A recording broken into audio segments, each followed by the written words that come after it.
Luluwalhati at pagdadakila tanging sa ating pong pinakamamahal na Panginoong Sus. At dobling paggalang po, pagbati sa ating minamahal na mga magulang sa mahal na Panginoon, pag-alaala sa mga turut aral ng ating beloved Honorable Pastor Wildes Estrada Almeda at sa ating beloved Assistant Pastor Lina C. Almeda, at pagbati po sa buong beloved Almeda family, sa ating beloved preachers, beloved workers, sa pong may beloved kapatiran. Nagpapasalamat po ako sa ating pinakamamahal na Panginoong sa gintong pribilehiyong ito na isa po ako sa magbabahagi ng kabutihan ng mahal na Panginoon sa aming buhay ngayong araw na ito, hindi man po karapat-dapat. Nais ko pong i-share sa inyo mga minamahal na save po kami sa banal na gawain na ito. Year 1998 po, sa pamamagitan ng karamdaman ng aking pong beloved mama. Mayroon po siyang sakit sa dugo, going to leukemia na po siya ng mga panahon na yon. Nagbubukol-bukol po yung kanyang katawan, naglalagas po yung kanyang buhok. Galing po siya noon ng ibang bansa. Pagdating niya po dito sa ating bansa, bali, nag-share po sa kanya yung kanya pong kaibigan na dati po itong bakla.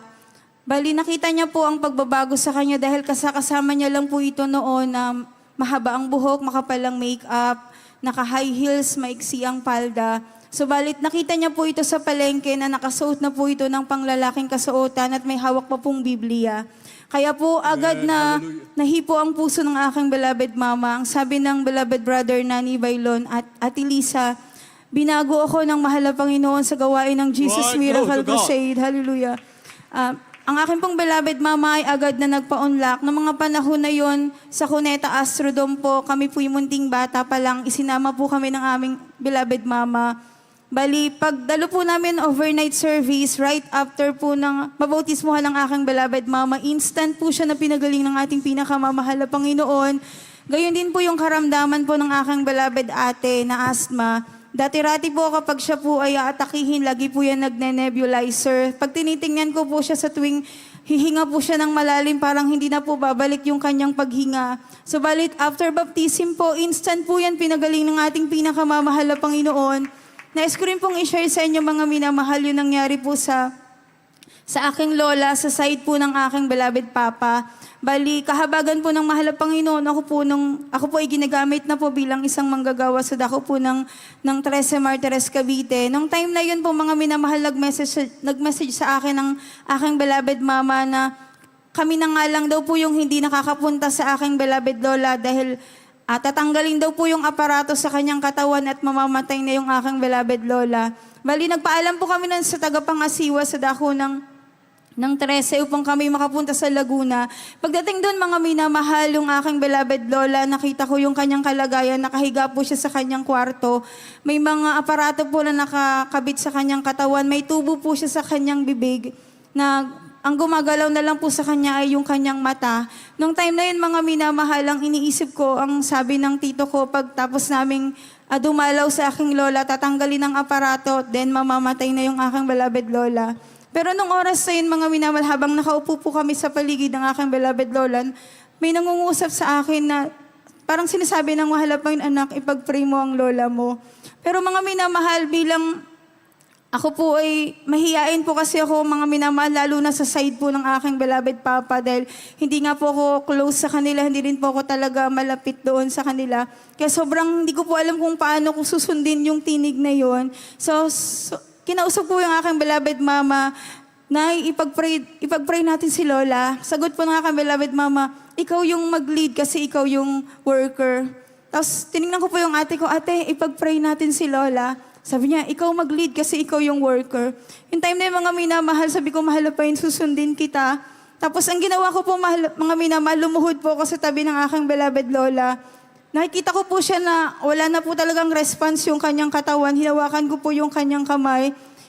Kinausap ko po siya, pinatanggap ko po siya ng 4 na reglamento ng kaligtasan. Kinausap ko po siya, pinaliwanag ko po talaga sa kanya yung kailangan niya pong tanggapin ng mahal na Panginoon. Then after po namin mag-pray, mga minamahal, parang wala naman pong nangyari. Tapos balik na po kami ulit sa pag-uusap, then umuwi na po ako ng Cavite.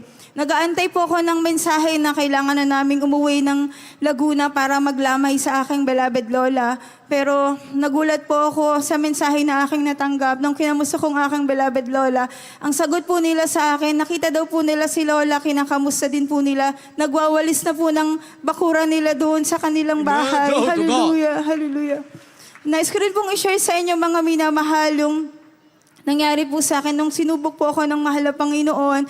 Bali, ganito rin po yung time na yon, praktisan ng beloved choir, beloved mimers. Bali, galing po kami noon ng practice sa dako po ng Dasma. That time, naganap yung practice. Tapos pag-uwi ko po ng pastoral ng 13, gabi na po noon, nakatalikod po yung aking beloved husband. Ubo po siya ng ubo, tapos hawak niya po isang plastic po. Pagharap niya po sa akin, nagulat po ako na yung plastic na yun ay may dugo.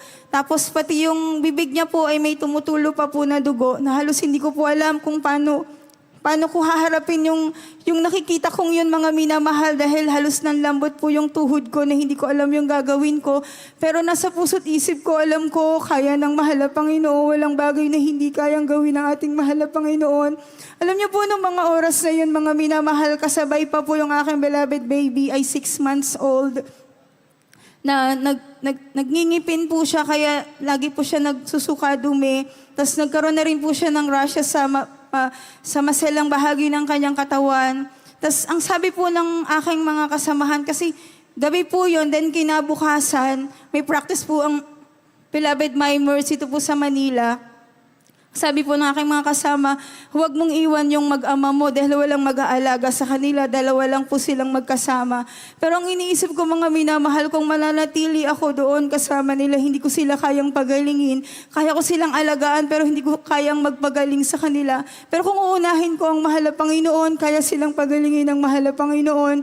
Alam niyo, mga minamahal, na mga oras na yon, kinausap ko yung aking beloved husband kung okay lang ba sa kanya yung gusto kong mangyari, na magpatuloy pa rin sa pagpunta ng practice. Tapos pumayag po aking beloved husband. Alam niyo, mga minamahal, habang biyahe po, papunta po ako ng Amoranto that time, nasa van ako, iyak ako ng iyak sa mahal na Panginoon. Iniisip ko, mahal na Panginoon, alam ko walang bagay na imposible sa'yo. Ito yung turo ng aming beloved pastor, umasa sa'yo. Wala kaming magagawa, mahal na Panginoon, tanging sa'yo lamang. Alam, mga minamahal, habang nagmamaim po ako, nakatingin ako sa langit, kinakausap ko yung mahal na Panginoon. Pag uwi ko, ina-expect ko, mga minamahal, kasi madaling araw na po ako usually talaga nakakauwi. Ina-expect ko na mag-aalagaan ko yung mag-ama ko, mag-spend ako ng time, di ako matutulog, alagaan ko sila, pero hindi ganun yung nangyari. Kasi pag uwi ko, mga minamahal, yung masela na bahagi ng aking beloved baby na nagka-rashes, instant po na pinatuyo ng mahal na Panginoon. Yes, Pinagaling siya ng amen. mahal na Panginoon sa kanyang pagsusuka, pagdudumi. Gayun din po yung aking beloved husband. Ang kwento niya po sa akin, alam mo ba, love, pag alis mo pa lang, nakaramdam ako ng kalakasan nagmumula sa mahal na Panginoon. Mula nung oras na yon hanggang ngayon, pinagaling siya ng ating pinakamamahal na Panginoong Jesus. Hallelujah. Nagpapasalamat po ako sa ating pinakamamahal na Panginoong Jesus na patuloy niya po akong kinakahabagan na magamit bilang isang finest choir, bilang isang manggagawa sa dako po ng 13 Martires Cavite, hindi man po karapat-dapat. Napasalamatan ko rin po sa mahal na Panginoon ng mga pagpapalang financial, physical at higit ang spiritual na pagpapala. Ang lahat ng kapurihan, pagpapasalamat, pagluluwalhati at pagdadakila, tanging sa ating pong pinakamamahal na Panginoong Jesus po lamang. Hallelujah, praise the Lord.